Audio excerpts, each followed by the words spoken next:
Essas foram as palavras do deputado Nicolas Ferreira após ter conhecimento de que o ex-presidente Bolsonaro se tornou réu durante o julgamento. Façam as contas comigo. Um tribunal que tem 5 ministros. O primeiro, Alexandre de Moraes, que ele mesmo julga se ele é parcial ou não.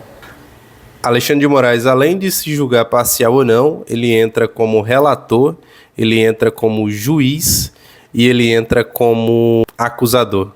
O cara é a trindade, 3 em 1. O outro, Flávio Dino, que é amigo do Lula desde quando o Dino era mago.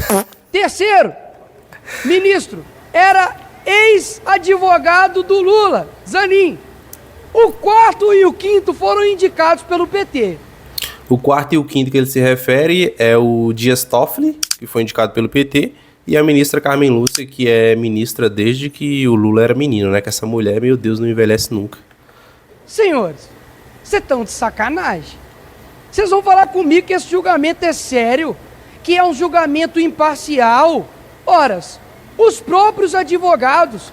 Sem contar com as ilegalidades que estão sendo cometidas com base nas avaliações de advogados competentes e experientes, né? A primeira delas é que Bolsonaro, como ele veio ser acusado depois que ele deixou a presidência, ou seja, ele não era mais presidente, então dentro desse regimento ele perdeu o foro privilegiado. Então, com base na lei, ele não poderia ser julgado pela terceira instância ou pela terceira turma do Supremo Tribunal Federal. Ele teria que ser julgado em juízo comum, no tribunal regional, por exemplo, de alguma região, né, que seria aí em primeira ou segunda instância, e não na terceira instância, que já é no STF, e sem contar que não tem lógica nenhuma. Flávio Dino, que já tinha entrado com um processo contra o presidente há algum tempo atrás, também existe um regimento que não permite que um juiz que tenha feito qualquer tipo de... que tenha tido qualquer atrito anterior com o acusado, ele não pode conduzir esse julgamento, visto que ele teve atrito com o acusado há algum tempo atrás. Tudo isso para poder inibir e maximizar o máximo possível a possibilidade de haver algum tipo de parcialidade. Falaram recorrentemente que eles não tinham acesso às provas. Em qualquer país normal, isso já seria motivo de nulidade. Agora, o ministro Alexandre de Moraes, todo amostradinho, quis colocar lá os vídeos do dia 8, da baderna que foi feita aqui. Por que não exibiu do MST? Outro absurdo aqui que foi comentado por muitos advogados, tá? E quando eu uso essa narrativa de que foram por advogados, é porque eu não sou jurista e não tenho conhecimento técnico jurídico, mas cansei de ver advogados rebatendo essa atitude do ministro Alexandre de Moraes, porque ele está lá como relator para relatar o caso que foi passado pela PGR. Ele é um juiz, ele não é acusador. Quem está acusando o ex-presidente de tentativa de golpe é a PGR, que é a Procuradoria-Geral da República. Quem está sendo acusado é Bolsonaro. E quem vai avaliar se a acusação é válida, é legítima ou não, são os juízes. Só que o Alexandre de Moraes, ele entrou como se fosse amigo da PGR, como se ele estivesse julgando juntamente com a PGR, acusando juntamente com a PGR.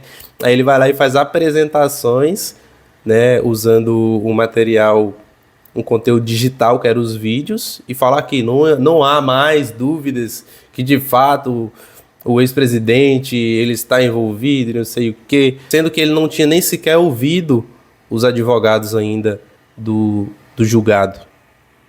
Por que não exibiu o vídeo do ministro Benedito, que chega para ele quando anuncia a vitória do Lula e fala assim: missão dada é missão cumprida? Por que ele não explicou isso para todos? É claro que não, porque isso de fato é um golpe. Ninguém até hoje veio falar isso. E ele ainda tem a pachorra, porque é muito fácil esconder atrás de uma toga, o difícil é andar no meio do povo, para poder dizer que ali naquelas imagens não tinha batom e nem Bíblia. É claro que naquelas imagens ali não tinha. Porque a pessoa que está sendo condenada a 14 anos, nem aqui dentro entrou, mas estava com uma... Toma cuidado comigo aqui, hein? Estava com uma grande arma, um batonzinho. Imagina se os ministros andassem pelas federais do Brasil. É pichação para tudo quanto é lugar. E outra, não eram vocês mesmos que defendiam que pichação era liberdade, né? É tudo bem fazer isso. E agora quer condenar essa pessoa a 14 anos? Vou falar uma coisa para você aqui que eu não estou falando para eles, porque eles, meu filho, é só o Espírito Santo para mudar mesmo. Agora, eu falo para você, brasileiro, que tem no mínimo 2 neurônios. Não precisa gostar do Bolsonaro. Não precisa achar que para poder estar do lado dele, você tem que, enfim, gostar do outro. Agora, seja justo.